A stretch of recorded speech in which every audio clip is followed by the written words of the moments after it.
Silence, les enfants. Welcome to the Dream Show hosted by your man, Dream. Please remember to like, comment, subscribe, share, retweet the tweet. Send to your friends, to your rents, to your family that the Dream is alive. It is free to participate in this show. Of course, I do always appreciate a tasty treat of a super chat. Our first one from H. Brazi, $4.99 USD. He says, I membered up Nigeria. I had to get my bank to handle a dispute. Well, thank you very much for that super chat. I do appreciate that. And the membership. Before us, behold, a map. I'm going to read some of the other comments on here. Then we're going to get straight into what we need to get into. First, I want to put the chat into the stream. It's loading. All right. So I don't need to highlight all of these. I'm going to read them out real quick. Finally got the membership. Hey, H. Brazi. Today's the Rapture, says Bat Beyond. Dark Sun says Dream Stream. Source, South African preacher said so. Okay. Chris, whoa, finally got in on live one. Solid Snake, Dream W. Bat Beyond, the perfect stream to listen to while I work out. I hope you're doing calisthenics there. I'm a guy. I was just saying hi since you on Jay's channel a lot. Twin says, this again? A topic I've never covered? How could it be? Yes, a Dream Stream, says Ray Charles. Thank you. The Dream has arrived, says Chance Rice. Chris says Chocolate Rain. Chocolate rain. Some stay dry while others feel the pain. Chocolate rain. All right. Here we have Pan Helionos saying, this graph is not pleasing to me, being colorblind, red and green. Well, I didn't know that before, and I ain't gonna change it now. The green represents Earth. Aiden Nelson says, he's drinking something in his profile picture. What are your thoughts on this schism? Well, that's kind of why I'm doing a stream buster. You're about to see. Dr. Rothschild takes a break from creating jam and running the world to say, late night dream. Slayer Player 3 says, Christ is risen, Ortho Cross. Gaddy says, what's good, Dream Stream? American Orthodox in this house, John Anon. Oh no! One heretic shimmed from another, says death to compromise. Orthocross Donut, he is a true or genuine Orthodox Christian, so he believes that all the patriarchates are kafir. We'll get into that. Or maybe we won't, but we'll get into part of it. Jeem, I'm going to buy a bunch of copies of your book so I can give it to people in my parish. Ask your priest first if they would like that to be done. If you do, awesome. If they say no, then don't do it. It's that simple. Let's regarde this map. So if we take a look here, we have Greco. I've changed up orthodoxy. The green is just the earth. There's no like secret. This is not Turkic orthodoxy. So Greco-Roman orthodoxy, I define as essentially any of the Orthodox communities from Albania. I know it's going to annoy some of the Greek nationalists, but I'm sorry, it's true. Albania, southern Italy, we could include Sicily there if you're Orthodox, so the Catholics don't count. All of what is now Greece, most of what is now Turkey, Cyprus, the coast of Syria, Palestine, Sinai Peninsula, not including Oriental Orthodox, and Transjordan. Now, again, this is the historic limits. It doesn't mean that there's a lot of people who represent that today. So, for example, now I want to change this. Yeah, I think the black's a little better. For example, there's not that many Christians in Palestine and Jordan.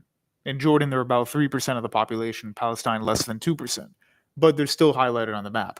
Obviously, the vast majority of Turkey is not Eastern Orthodox, and there's scarcely any Eastern Orthodox there at all. However, the Ecumenical Patriarchate of Constantinople is in control of all EO in all of Anatolia/Asia Minor.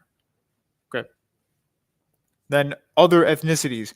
I know people might get a little upset about Romania because they are actually Romaic. However, they're not quite the same as Italians, and they're also not Greco-Romaic. They're their own like Dasso-Romaic type of cultural representation. So I put them as other. They're not Greek, they're not Greco-Roman, but they are of the Roman civilization for sure. Slavic orthodoxies in the sapphire, and so that's Ukraine, Belarus, Russia, Serbia, Montenegro, Macedonia, Bulgaria. Then we have Eastern Catholics in the yellow. So the western parts of Ukraine and Belarus are actually majority Greek Catholic. So this part of Ukraine, these parts right here, these are not actually majority Orthodox. Then we have more Eastern Catholics down here, the Maronites concentrated in Mount Lebanon. They have Chaldeans concentrated in this province called Mosul here in this Victoria 3 map. Let's move on from that map for a second. That was just my mediocre way of explaining some of the different cultures. Now, some people may say, what is the difference culturally between these churches? We're going to get into that first before we get into the actual schism. So you guys are going to have to wait just a moment, all right?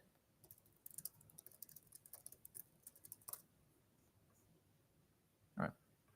So first, we'll talk about the Greek churches. Remember, I consider anybody part of the Greek Orthodox world to be anybody in that Greco-Roman purple from the previous map. So that's not just Greece, that's Albania, that's any tiny Greek communities living in southern Italy, pardon me, as well as Greek Orthodox in Palestine and Jordan. Now, I don't think that Levantine Christians necessarily need to identify as Greek, and I don't think most Greeks care that they should. Most Greeks would probably have a problem with that. So it's not about being Greek. It's just, which cultural milieu is your orthodoxy lean towards? Lebanese, Palestinian, Syrian, Jordanian, and a small minority of Egyptian Orthodox follow a Greek civilization. When it comes to religion, not civilization, they follow a Greek flavor of orthodoxy. So there's not a million different flavors. Any ethnicity can be Eastern Orthodox, but there's not a million different flavors with completely unique worlds. The liturgical style, the architectural style, the types of theologians that are referenced by either are shared in common amongst Antiochians, Greeks, small minority of Asia Minor Greeks who still exist somewhere in Turkey, primarily just Constantinople, so Istanbul, and maybe in Antakya, etc.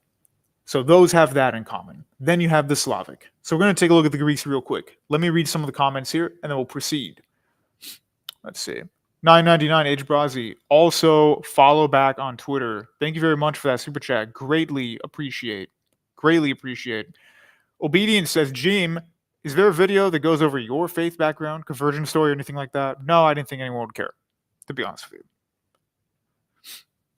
I do not think people would care. White equals C people patriarchate. White equals whole milk patriarchate.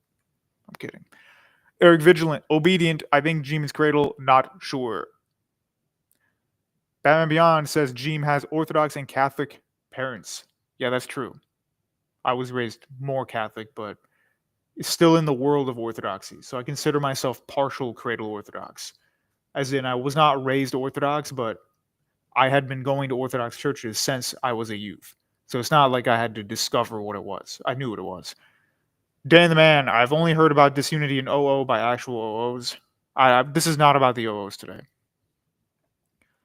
Romanian liturgy is Byzantine. Well, all Eastern Orthodox are Byzantine. So that's the problem. If I just said who's Byzantine and who's not, that would be all of Eastern Orthodoxy. All of Eastern Orthodoxy has a Byzantine-style liturgy. There's not a totally different liturgy for the Russian churches. But I find that Romania is not as strong at following that kind of Greek aesthetic style as the ones in the Eastern Mediterranean who, for all intents and purposes, were just considered Romans for a long time. Also, they were the only Orthodox that Levantines were really talking to, so that's the only people they could get accused from. Whereas with Romania, they could cross-contaminate with Bulgaria, Serbia, Hungary, Russia, Ukraine, etc. So they had kind of more diversity there. All right.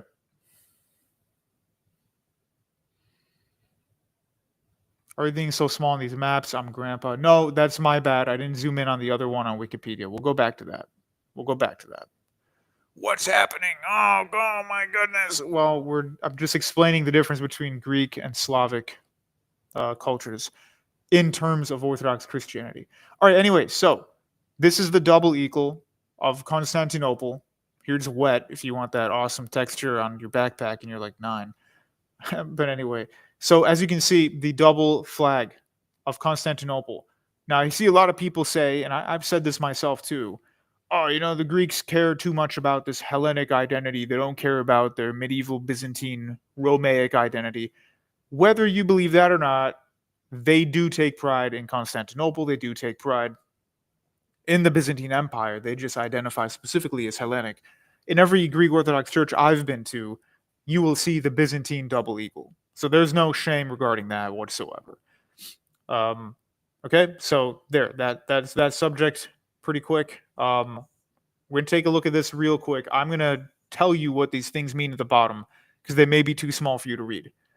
So this is the status of the reactions of the 2018 quote-unquote schism between Moscow and EP Constantinople. Okay? So the blue, sapphire blue, recognizes the Orthodox Church of Ukraine being autocephalous. So that means a church in Ukraine having complete independence from the Moscow Patriarchate. Who follows that? Who believes in that? The Church of Greece, which is about half of the actual country of Greece by land area. The EP Constantinople, which has authority over all of Turkey, although there's very few EO that actually live there. Cyprus as also Greece, and the EP also has control over about half of Greece as well. And then the Patriarchate of Alexandria. I forgot to mention in the map, because I didn't show sub-Saharan Africa, because their conversions to Eastern Orthodoxy are pretty recent. Any EO that are in the continent of Africa, so we're not talking about Oriental Orthodox, but any EO that are in the continent of Africa, they also belong to the Greek world. It's like there's a meme going around about these Ugandans who say they're Greeks. Yeah, that kind of LARPing stuff is probably a little bit too far, but they are part of the Greek Orthodox tradition for the most part. Most Africans who have become Orthodox in the last few decades aren't doing a Russian liturgical style. They're doing Greek. So whether you're in DR Congo, Nigeria, Uganda, Rwanda, Burundi, Kenya, you're going to be following the Greek-style church. So Patriarchate of Alexandria, EP Constantinople, Cyprus, and Greece, and Finland, for some reason, all are okay with the autocephalous Orthodox Church of Ukraine. Green means that they concelebrated with or they commemorated the primate of the Orthodox Church of Ukraine in divine liturgy. The beige means no definitive statements. So trying to take it neutral.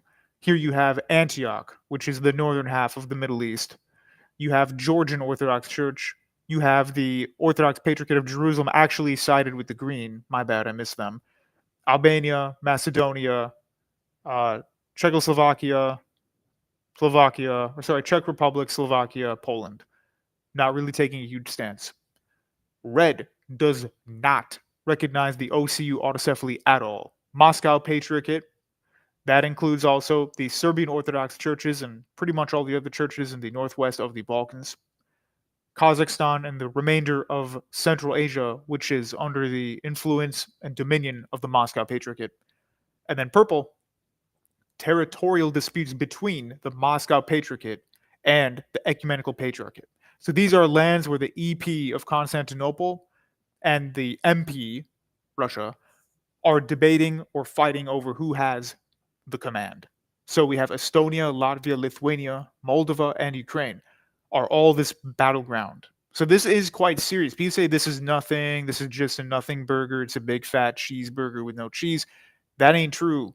All right, Haas? So you better eat that burger because this is somewhat serious. We do have to get to the bottom of it. So now you understand a little bit about what the original positions were. I'm going to keep the map up for now. I got to read a few more of these. And then after that, I'm going to move us on to some tweets I would like to read. All right. 1999 Super Chat, H. Brazi. Thank you very much, by the way. Being very generous. I don't think I deserve that, but thank you very much. So I'm sending the super chat to tell the chat to send super chats. Also, just in case they don't, I'm going to send a bigger one to make the stream worth your while. No did. Thank you very much for that. It depends on the Greek you ask who care about Constantinople. One example of this is that few Greeks truly care about the Parthenon, but many will care about Constantinople. Yeah, Leonidas, I agree. They're both Byzantine. They're just not both Greek. Kenya represent. There you go. Connor says, this map is a bit out of date. The Romanian, Bulgarian, Georgian, Jerusalem, Antioch have sided with Russia and that they do not believe the EP should have done this and they desire to rectify. That's true. They side with Russia in the limited capacity that EP should not have overstepped his bounds, but they have not formally said, I do solemnly declare that I support Moscow having full control over Ukraine. They say, hey, in hindsight, this led to a lot of division, and maybe the EP should not have done this, but that does not mean they're 100% on board with Moscow. So, but thank you for the clarification, Ad, and we'll do a call-in later. Jim's going to start grifting. I'm not going to grift. You can donate if you want. You don't have to. It doesn't matter. Now, let's take a look at some Zeets. And yeah, I am going to riff on this guy's account. I don't care what you guys say. So here we go. We don't have to read the guy's actual tweet. If you want, you can. But if we actually read it, this is Patriarch Bartholomew of Constantinople on October 21st, 2018. He says, our brothers the Slavs do not accept the superiority of the ecumenical patriarchate and consequently of the Greek race within worldwide orthodoxy. But we are proud of it. We revere it. So what does it mean? What is he talking about? The first sentence is actually not so bad. Our brothers, the Slavs, do not accept the superiority of the EP. Well, historically, Constantinople was the head, meaning the tip of the spear of orthodoxy, not some infallible vicar of God on earth way via Catholicism. But they were, in fact, kind of the leader of orthodoxy, being the first among equals, the man who helps settle councils and disputes, the political leader up until the 1450s. This was Constantinople. But then when he says, and consequently of the Greek race within worldwide orthodoxy. Now, if you want to be really charitable, you could just say, what he means is that because orthodoxy was primarily a Greek endeavor up until Cyril and Methodius spread that religion and evangelized the Slavs, he would be kind of correct to say that, just like you could say the Latins are the prime race of Catholicism. You know, Latin is the holy language of Catholicism for the most part. And the Latins are the ones who spread Catholicism more than any other ethnicity or group of ethnicities. So the Spaniards, the Portuguese basically spread it completely throughout the New World. France spread it into parts of Canada, parts of the US, and a lot of Africa. And just that part of Western Europe alone evangelized hundreds of millions of people, or led to hundreds of millions of people today being Christian. So this is one such tweet to look at. I will confirm what I'm talking about later. Here's the video itself. Okay, so that's the video itself if anyone thinks it's fake. Now, the reason I bring this up is because there is a belief that only Patriarch Kirill has said things of a kind of, let's say, strange nature. Now, there's more than just this comment here. Patriarch Bartholomew recently also said that all religions, you know, the way they call God, whether it's Allah, God, Brahman, whatever, are really meaning the same thing. So he's kind of leaning into the Vatican II natural theology understanding. But I think Patriarch Kirill also has some strange things to say.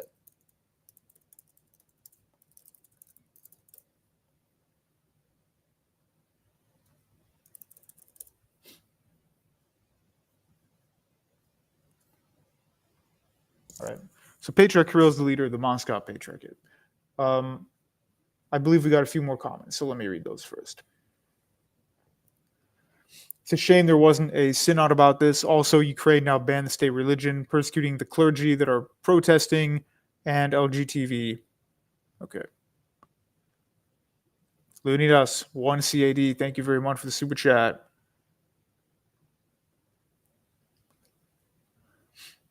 Seems like ethnophiletism, always biting the Greeks in the butt, LOL. Latin splaining right here.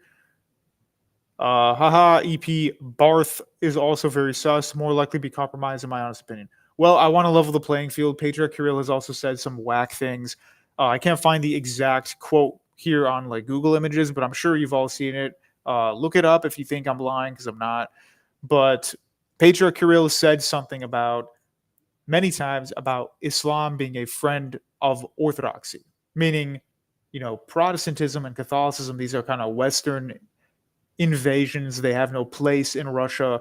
And he made comments that Islam is even closer to orthodoxy in some ways. Putin said the same things. Of course, Putin's not a member of the Orthodox Church by clergy. He has really no authority over it. But Patriarch Kirill kind of said the same thing. And when you look at the war, this jihad, this holy war against Ukraine, many of the soldiers who were volunteering were Muslims from the Caucasus, and they're seen as brothers of the Russian Orthodox, and the enemies of the Russian Orthodox were the Western churches. Whereas if you look at Patriarch Bartholomew and what we see with him, yes, he does talk about this so-called Brahman, and Allah can also mean God. However, he seems to lean more heavily toward the Western churches. That's why if you've watched Jay Dyer, if you watched any other streams by people who are Orthodox, or read any analysis of events, you'll see people speculating that there's going to be some great reunion back when Francis was the Pope of Catholicism, between himself and Patriarch Bartholomew, to be a reunion during Pascha of Nicaea, all right, and to fix the Great Schism, really. So Patriarch Bartholomew moves in the way of, we are Christians bound with other Christians. Whereas for Patriarch Kirill, it's a very politicized, very friendly to Islam in some ways. In other ways, Patriarch Kirill says that Russia should be primarily Orthodox and not just Eurasianist. So he's much less Eurasianist than Putin. But it's wrong to say that only the Greek churches do some kind of ecumenism. Only the Greek churches have said things about other religions that maybe cross the line. Patriarch Kirill has said the things as well. He's also said that. So what is my opinion of this event? Like, what is my opinion of all this? Well, here's the thing. Hang on a second.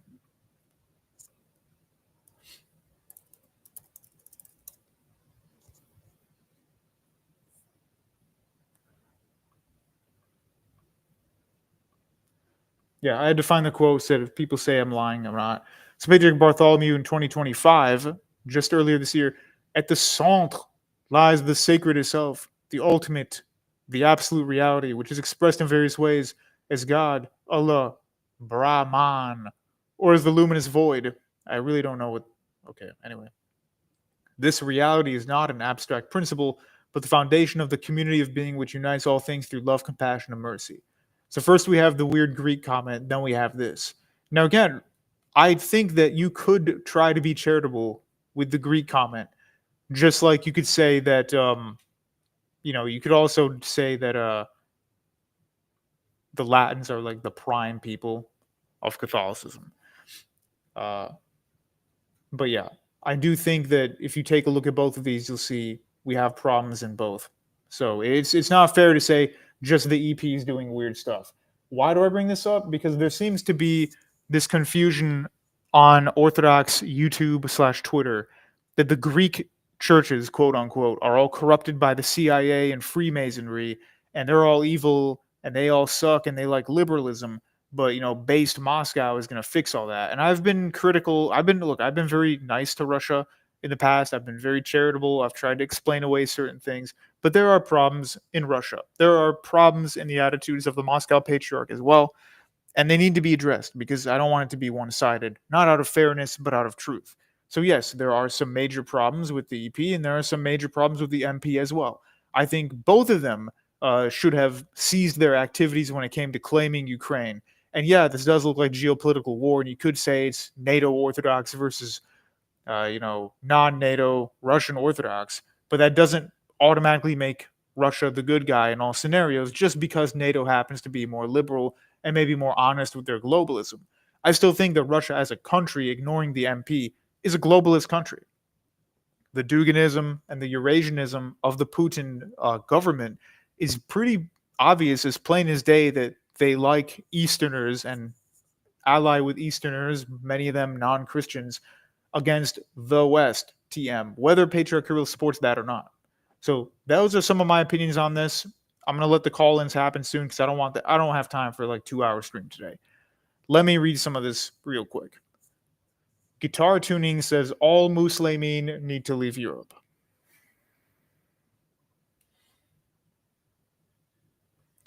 Bad. Would Muslimin be allies to the Orthodox because of our collective dislike of apple juice? No. I've heard some ecumenist things in the Antioch world, but mostly from priests, not at the diocese-wide level. Yeah, you're going to see that amongst Middle Eastern priests. They tend to think that towing a very friendly line with al-Islam is the best way forward, which I don't frankly understand. They go a little too far. Like, here's the thing, all right? They go a little too far with that, and it's kind of unnecessary.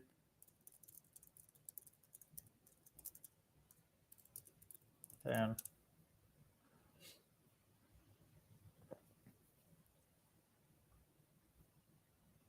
hold up.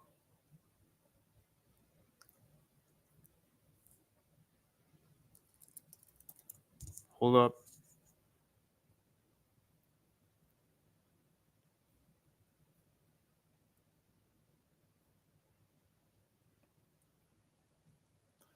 Trying to find something, I couldn't find it now. That's my bad. You can just ignore that.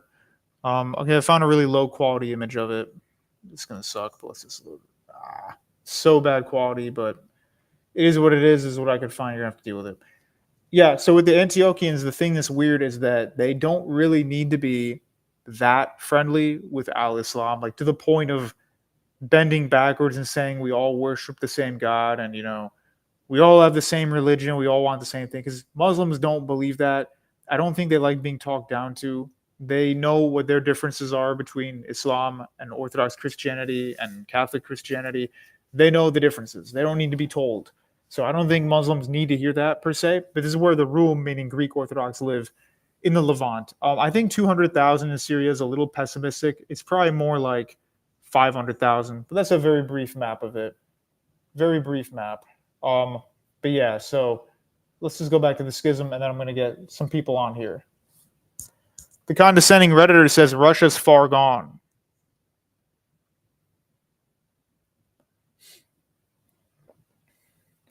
I'm upset with both of them. I hope for the best. I go to Greek parish, he says. Yeah, I am also upset with both of them. The religion of the future. Okay. It's interesting how the Moscow Patriarch is somewhat isolated, and I'm not certain how many other churches are backing them, whereas there's a significant conglomerate line with Constantinople. It's a little more split. They're pretty sympathetic to Moscow as well, but they just don't like Russia's geopolitical behavior. All right, I'm going to open up the comments now. Come in. Let's do this. Let's not talk forever. I just wanted to give a brief, I want to give a very brief, this topic. I didn't want this to be too confusing. And I feel like if we beat this dead horse too long, we just get into like nonsensical topics. So that's it. Like what is the solution? What's my final opinion? My final opinion is both sides messed up with this and turned it into this Orthodox civil war without having a synod to just solve the issue. I don't think either side, whether you're saying the Greek side, the Moscow side, neither of them are perfect. And I don't think Russia is a czar nation who's going to save the world from degeneracy. There's plenty of degeneracy in Russia. It's just a lot different than Western degeneracy. That said, I like both countries, but let's be realistic here. All right. Hello, Two Crooks. How's it going? It's going all right. What are you up to? I'm actually on vacation. I'll be with my family real soon. Let's just say it's a very bad time in the morning in this country, but I can't fall asleep. So lucky me. Yeah, but I need to provide some context on what you said about Christian churches in the Middle East cuddling up with Muslims. I think that's just literally a survival tactic due to not being the majority and due to the volatile situation in the Levant particularly and the authoritarian nature of the Gulf monarchies. So it's not so much that, they're trying to say, oh, we all have the same God and we're all one people. It's more like, we don't have any problem with you guys.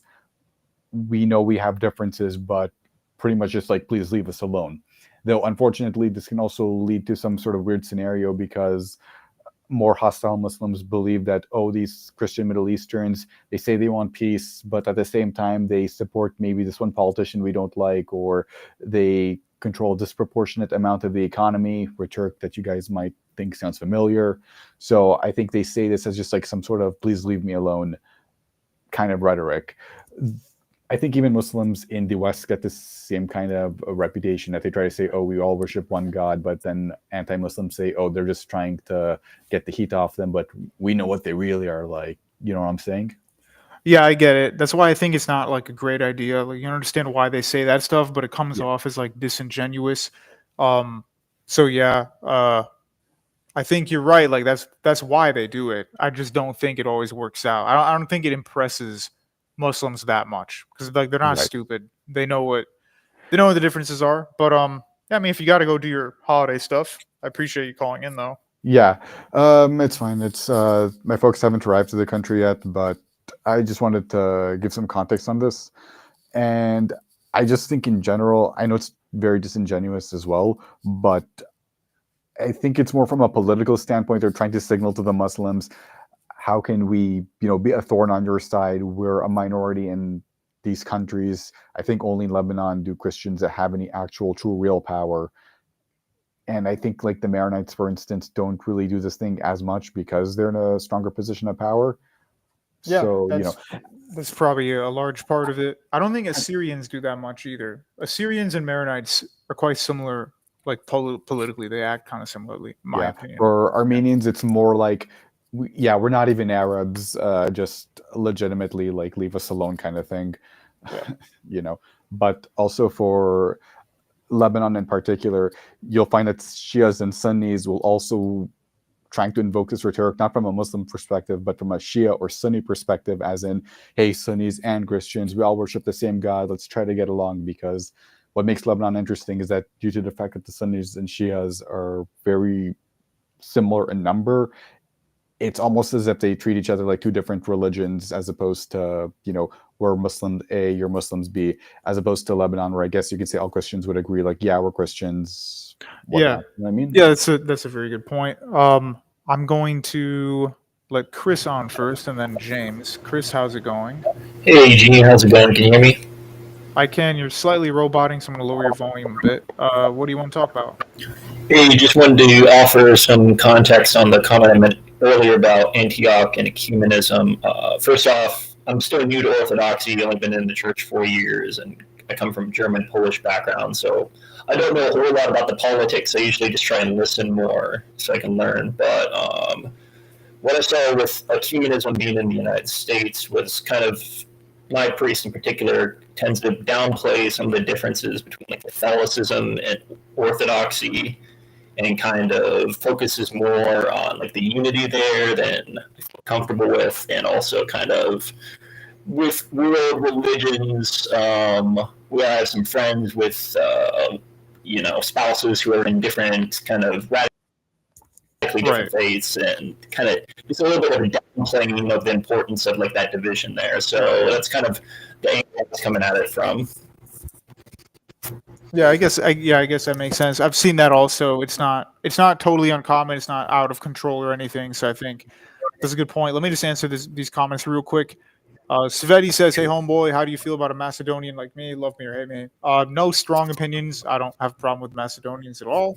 And a super chat from ARod43, 5 USD. Thank you very much. He says, "In your opinion, what would be the best way forward with this issue?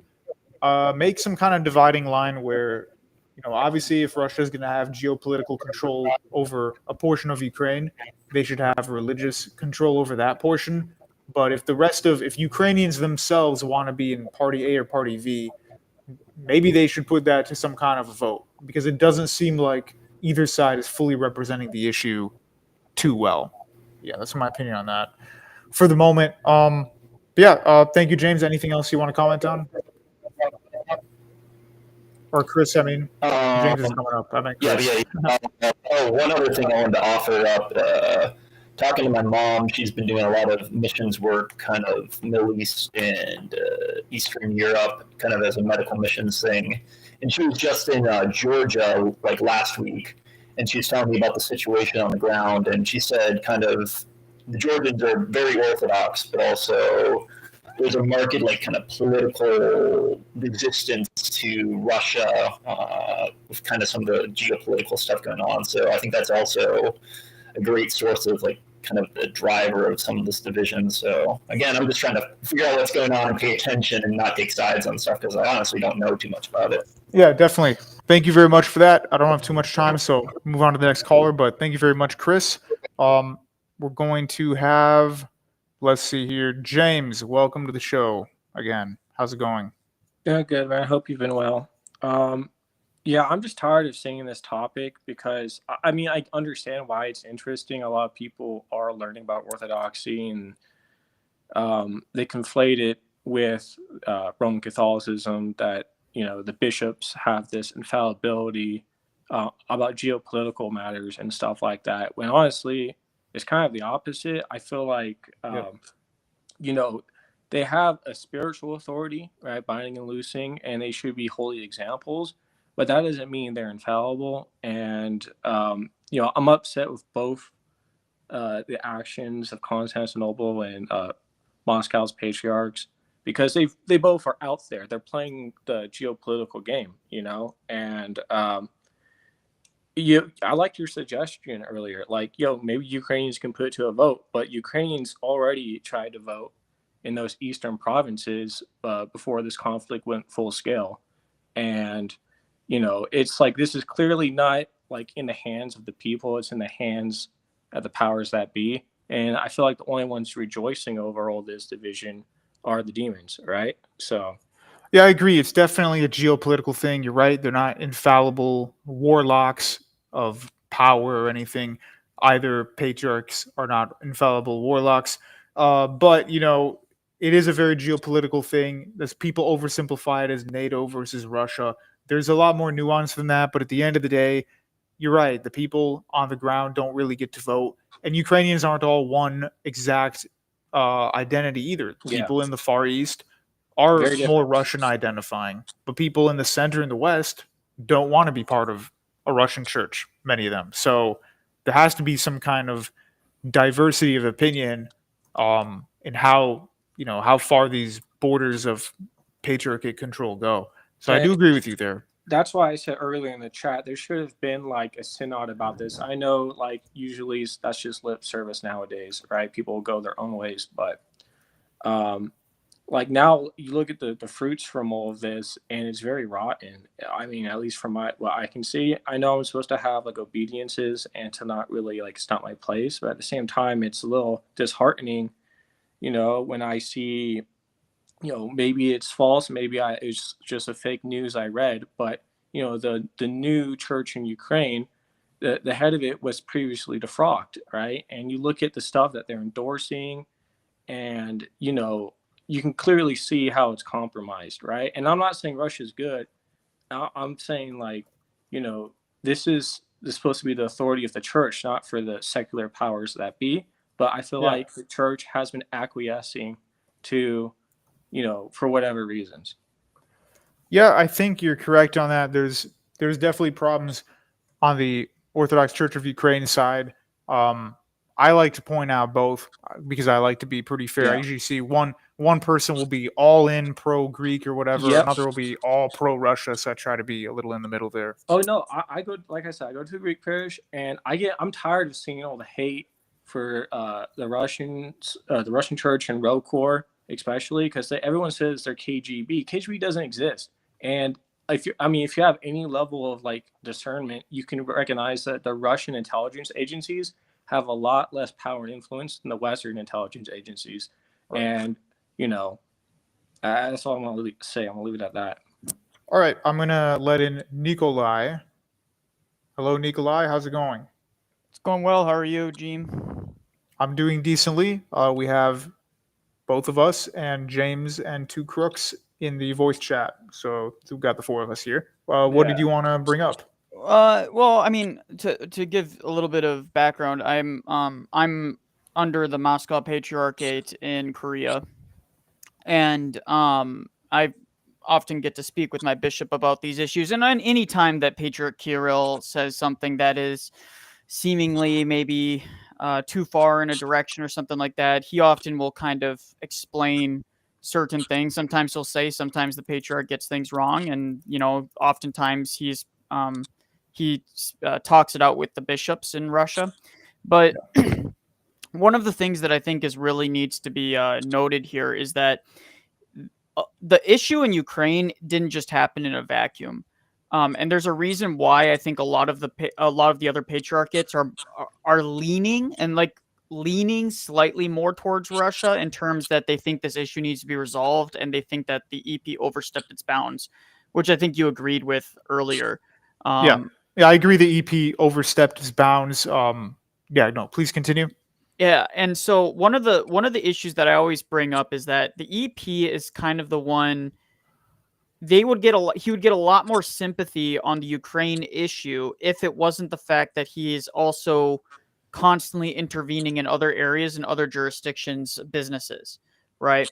I'll give you two examples. In Korea, the EP, after the EP and the MP kind of had their little spat started, he claimed all of Korea under his jurisdiction, under the Greeks. And so the Russians said, well, we've been here since, the Russian Empire.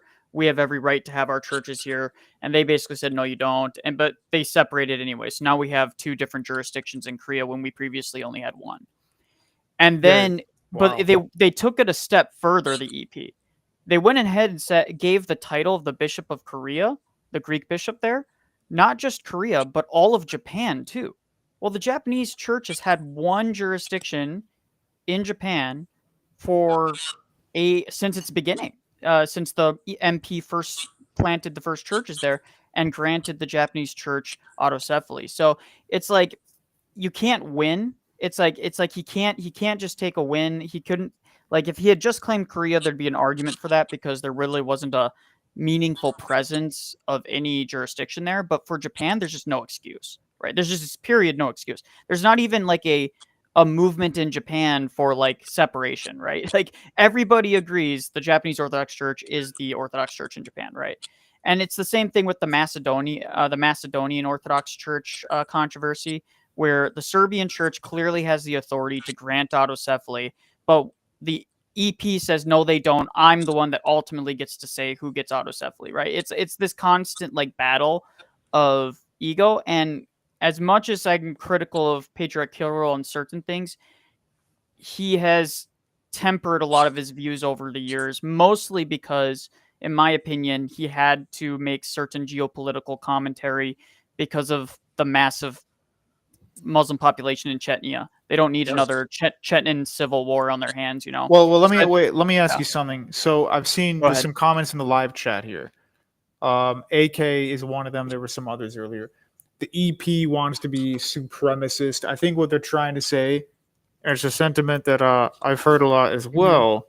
Hang on. Is that some people accuse the EP of acting like a proto-papal office, that he kind of wants to be the definitive, not just like a figure, not just the face of orthodoxy, but like the actual crown and head. Do you think that's a fair criticism, or are people over-exaggerating? I've seen evidence for it, right? I think that's a slight over-exaggeration. It is like definitely over the top accusatory, but like I think he's up there in his years. He has more things to worry about, right? His spiritual matters. He has his own obediences too, right? But he pearl clutches about the OCA, but then he stuck his nose into a different jurisdiction, right? And it's like, it's clearly, I feel like Constantinople in general, it feels like a money issue, right? It seems like they get a lot of money despite not actually having a lot of laity to look after, right? And I don't know. Yeah, well, I would say this. I think it's a slight over-exaggeration. I think there's two problems with the EP. One, he has too much time on his hands. He doesn't have a lot of local laity, as we know, in Turkey to look after. So he constantly is looking at the diaspora abroad and constantly trying to defend their interests, even when they don't necessarily need to be defended. That's the first problem. I think the second problem is that their interpretation of barbarian lands is what they're using as an excuse for why they have jurisdiction over these areas, right? So that's ultimately the argument they're using. Now, Why do you expand on the barbarian thing? I think I know what you're talking about, but the audience yeah. may not know. So the EP was granted basically headship or basically jurisdiction over all barbarian lands back when there were still barbarians around and unexplored areas. So any new land or pagan tribes that they encountered, the EP would have essentially de facto authority over those regions, unless those regions were first planted, like church planted by another jurisdiction, like say Antioch or something like that, right? And so the barbarian lands is essentially all they interpret that not to mean any place that is unreached by the gospel. They interpret that as any place that doesn't have a formal jurisdiction over it. So that means, oh, the Ukraine is technically granted to MP, so therefore it's barbarian lands. Therefore, we still have de facto authority. We were just being nice and letting Moscow administrate it, right? I see. That's the argument. 1 second. Just Petros, I just added you to the chat, so just letting you know you're not muted. So if you say anything or do anything, we'll hear. But yeah, Nikolai, please continue, and then Petros will let you interject with a question or comment. Yeah, and just to wrap it up, so basically that's why he views Japan as still technically barbarian land. Therefore, he has de facto authority to recognize or not recognize a jurisdiction there. It's the same thing with Macedonia. All of it is rooted in that view of the barbarian quote unquote lands, right? So, right. I'm gonna answer. Thank you very much for that explanation, guys, or Nikolai, and then Petros, when you want to answer your question as well, and I will give my thoughts on that in 1 second. I'm just going to read out Death Culture's chat before it disappears. He says 5 USD. Thank you very much, Death Culture. So what's the origin of rabbinism? Would you agree it came from Babylonian captivity, which is why the Talmud is called Babylonian Talmud? I wouldn't say necessarily, that's the single starting point. A lot of theological, metaphysical influence does come from there, but the Talmud as a collective work is not really finalized until multiple centuries after the destruction of the Second Temple. So this is after Christianity parts ways with the Jews who don't accept Christ, and then they just stick to their own various forms of Judaism until it becomes codified. So there isn't really a rabbinism in the first century. There's like a proto-rabbinism, but there's many types of Judaism, and then it becomes rabbinic later, and all the other ones like the Samaritans and the Karaites just kind of die out. But yeah, Nikolai, great explanation. Petros, you are added to the chat. What do you have to say on this matter? Yeah, it's not really on this matter specifically. I was just going to go back to the stuff with the Antiochians. I feel like Go ahead. It actually has a bit more effect on like the layman Muslims, because at least while this is a little bit different with the Copts, at least it's actually worked quite well for them with that messaging, and it's actually essentially like turned. It's one of the reasons why the Muslim Brotherhood essentially got like established in Egypt. It brought more like communal brotherhood between all Egyptians. So it's not really as bad, because most Muslims just like don't know really what their religion teaches, or at least like they have like unless they like actually really care, they don't really have much like knowledge on how bad the differences are between Christianity and Islam. Are you Egyptian yourself, or is this just like anecdotal evidence that you've witnessed? Just curious. No, technically speaking, I'm actually Ethiopian. I actually went from Egypt. I lived in Egypt for a little bit, and I came to America. Okay, yeah, good to know. Yeah, I'm sure that on like the lowest level, like just average person, probably they're not learned in theology and stuff. So I think, you may have a good point that on the street level, it can bring people together in a civic way.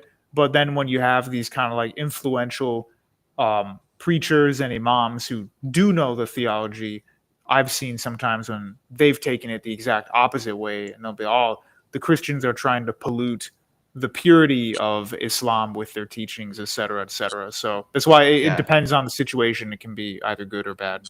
Yeah, and it's like for sure.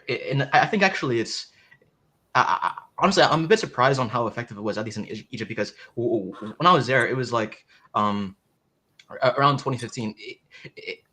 In just like knowing the history of the region and how bad the persecution there was against the Copts, it's like there's a lot of persecution in terms of like if it goes like the university level, like where people are a bit more educated. In that region, people actually don't really treat like Christians and Muslims the same. But if you just look at like just regular levels, and even when like people try to talk about that, like the actual Muslims there have like a bit of like a nod in their chest when they hear that, like no, like Egyptians are like all one, you know. Yeah, there definitely is a good amount of civic / national pride in Egypt, which I think, like, because of all the bad stuff that happened in the 2010s up until relatively recently, people think there isn't any national pride, but there is. There's just, it's such a huge country. There's always going to be some extreme people. But yeah, guys, thank you very much. Hate to cut this off early. I do have to get going, but thank you for the discussion. I think this is probably going to be the only time I'm going to formally address this schism quote unquote topic. I think we handled it in a pretty decent way. My summed up thoughts are, I think both sides overstepped bounds.